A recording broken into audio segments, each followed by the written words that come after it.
करीब 23 साल का एक लड़का जिसका नाम मुबीन होता है। ये बात है 24 मई 2026 की सुबह लगभग 9 बजे के आसपास। घर के अंदर उसके परिवार के लोग भी मौजूद थे और घर के अंदर उस लड़के के ससुराल वाले भी मौजूद थे।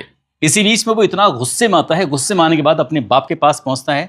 बाप का नाम होता है रियाजुद्दीन, उम्र जिसकी लगभग 50 साल के आसपास होती है। बाप का गिरबान पकड़ता है और पूरी ताकत के साथ एक के बाद एक लगभग 10 थप्पड़ मारता है। जिस बाप को 10 थप्पड़ मारता है तो बाप एकदम रोने लगता है और अपने ही बेटे के सामने गिड़गिड़ाने लगता है। इससे पहले कि कुछ लोग कुछ कर पाते, कुछ कह पाते, वो वहां से उस अपने बाप को छोड़ता है। फिर वो अपनी बीवी के पास पहुंचता है जिसका नाम सना होता है, उम्र जिसकी लगभग 21 साल के आसपास होती है। सने का भी गिरबान पकड़ता है। गिरबान पकड़ने के बाद एक कई थप्पड़ मार देता है। कई थप्पड़ मारने के बाद फिर सीधा अपने बेटे के पास जाता है, जो बेटा अभी लगभग 15 दिन के आसपास है। उस बेटे की तरफ देखता है और देखकर कहता है कि बता सचमुच कि क्या ये तूने मेरे बाप के साथ मुंह काला करके पैदा नहीं किया है। इतना कहता है और इतना कहने के बाद एकदम से वो रोने लगता है। घर में जितने भी लोग मौजूद हैं वो लोग इसलिए शांत रहते हैं कि चलो ठीक है, इतना है, इतने पे ही बात अगर खत्म होती है तो कोई दिक्कत नहीं है, कोई परेशानी नहीं है। ये कोई पहली पंचायत नहीं थी, ये पंचायत कई हो चुकी थी। आगे जो होता है वो उसकी गूंज फिर अखबारों के माध्यम से, सोशल मीडिया के माध्यम से बहुत बहुत दूर तक फैल जाती है। लोगों को जब इस घटनाक्रम के बारे में पता चलता है तो ये घटनाक्रम रिश्तों को शर्मसार कर देने वाला घटनाक्रम है। आज की कहानी सुनने के बाद आप लोग भी सोचने पर मजबूर हो जाएंगे कि समाज में किस किस तरह के लोग रहते हैं। आदाब, नमस्कार, सत श्री अकाल। मैं उस्मान सैफी। उत्तर प्रदेश का एक जिला है बुलंदशहर और बुलंदशहर की तहसील है खुर्जा और खुर्जा तहसील का गांव लगता है कलंदरगढ़ी। कलंदरगढ़ी का रहने वाला एक व्यक्ति जिसका नाम रियाजुद्दीन होता है, उम्र जिसकी लगभग 50 साल के आसपास होती है। उसको 2 बेटे होते हैं, एक बेटी होती है। बड़े वाले बेटे का नाम मुबीन होता है, उम्र जिसकी 23 साल के आसपास है फिलहाल, और रिहान जिसकी उम्र लगभग 19 साल के आसपास है, जो कि नोएडा में रहकर अपना पढ़ाई वगैरह कर रहा है। एक बेटी है जिसकी उम्र लगभग 16 साल के आसपास है, नाम उसका अर्शी होता है। उसकी खुद की पत्नी का नाम किश्वर होता है। ये 16 फरवरी 2025 की बात है। इस घर के अंदर खुशियों के गीत गाए जा रहे थे। गीत इसलिए गाए जा रहे थे, बुलंदशहर के एक थाना लगता है ककोड़, ककोड़ थाना क्षेत्र का गांव लगता है भोरा। भोरा का रहने वाला खलील और उसकी बेटी होती है सना। सना की जो शादी थी वो तय हो चुकी थी मुबीन के साथ और ये बारात आई गई थी 16 फरवरी 2025 को। धूमधाम से शादी हो जाती है। शादी होने के बाद दोनों परिवार आपस में मिल जाते हैं और यहाँ पर जो एक जिंदगी थी, एक नई जिंदगी की शुरुआत हो जाती है, मुबीन की भी और उसके साथ उसकी बीवी सना की भी। ये सब कुछ ठीक ठाक चल रहा था और फरवरी में शादी होने के बाद फरवरी, मार्च, अप्रैल, मई, जून, जुलाई, इस तरह से लगभग 7 महीने बीत जाते हैं और 7 महीने के बाद फिर महीना आता है सितंबर का महीना था। और इसी बीच में जो रियाजुद्दीन होता है उसकी पत्नी का नाम किश्वर होता है। किश्वर ने न जाने क्या ऐसा देखा, अपने पति को देखा, अपने बेटी की बहू को देखा, कुछ ऐसी स्थिति में देखा कि वो स्थिति उसको पसंद नहीं आई, क्योंकि वो दोनों आपस में हंसकर बहुत अच्छे से बातचीत कर रहे थे।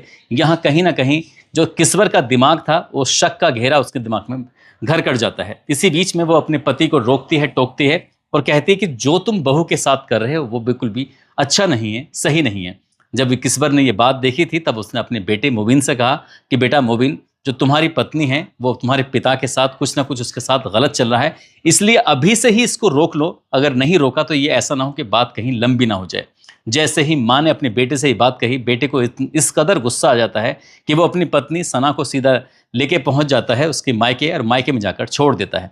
कुछ दिन वो मायके रहती है, लेकिन इसी बीच में घर परिवार के लोग आपस में बैठते हैं, बातचीतें होती हैं और बातचीत होने के बाद कहा जाता है कि ये इतनी बड़ी बात नहीं है कि अगर कोई हंसकर बात कर रहा है तो फिर तुम इस तरह से उसे छोड़ के आओगे, घर वापस लेके आ जाओ। फिर यहाँ मुबीन ससुराल जाता है। ससुराल जाने के बाद अपनी पत्नी को वापस लेके आ जाता है और जब वापस लेके आ जाता है तो लग रहा था कि सब कुछ ठीक ठाक है, लेकिन ये ठीक नहीं था। यहाँ से कहानी और ज़्यादा बिगड़ जाती है। अक्टूबर का महीना आ जाता है, 2025 की ये बात है। एक बार यहाँ फिर से किश्वर ने अपने पति को अपने ही बेटी की बहू के साथ आपत्तिजनक स्थिति में देख लिया था, ऐसा दावा किया जाता है।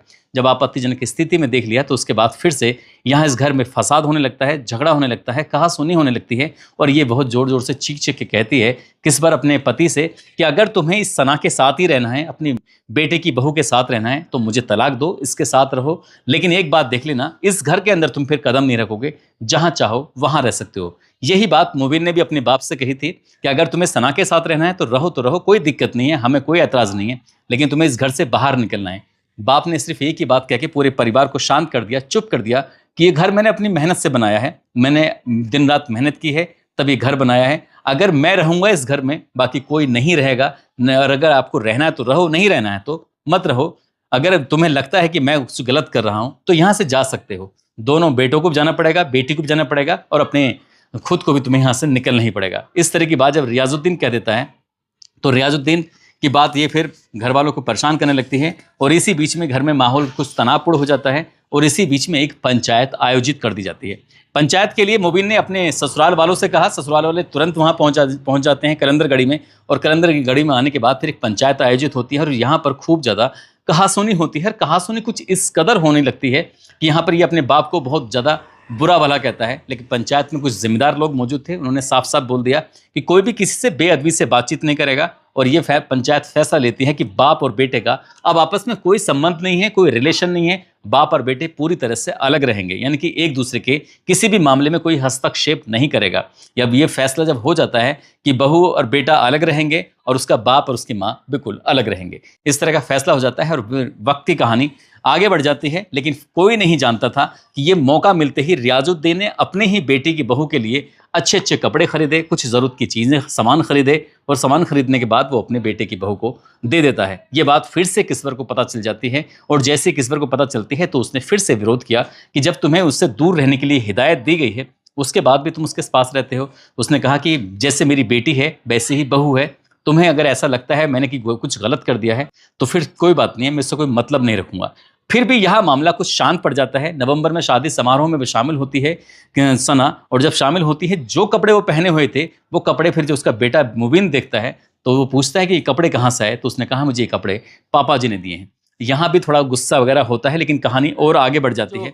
रियाजुद्दीन होता है वो प्रॉपर्टी डीलर का काम करता है, और भी एक दो काम वो देखा करता है, लेकिन उसका जो बेटा है मुबीन, वो यहाँ अपने गांव से लगभग 15 किलोमीटर दूर अलीगढ़ क्षेत्र में गांव लगता है सुदेशपुर में वो दवा का काम करता है, दवा का कारोबार करता है। वो घर से सुबह ही निकल जाता है और शाम को वापस लौट कर आता है। लेकिन इसके दिमाग में एक बात घर कर जाती है कि हो ना हो उसने अपनी पत्नी का जो मोबाइल था उसका जो एक्सेस था व्हाट्सएप का वो अपने लैपटॉप पर ले लेता है। यानी कि पत्नी किसी से भी अगर चैट करेगी तो, या फिर व्हाट्सएप के माध्यम से बातचीत करेगी तो वो सब कुछ उसके लैपटॉप में भी दिखाई देता रहेगा। और उसने लैपटॉप में अपने ही जब जो कुछ देखा उसे देखकर वो खुद हैरान रह जाता है। दरअसल उसका जो बाप था और उसकी जो पत्नी है वो दोनों आपस में अश्लील बातें भी किया करते थे, अश्लील चैट भी किया करते थे, और चैट जो करते थे उसमें भी दिखाई देता था। साथ ही वॉइस मैसेज के माध्यम से वो इस एक दूसरे को संदेश भेजा करते थे। और ये बात कहीं ना कहीं मुबीन को बहुत ज़्यादा परेशान करने लगती है। और इसी हिसाब से वक्त आगे बढ़ रहा था और ये तारीख आ जाती है 9 मई 2026।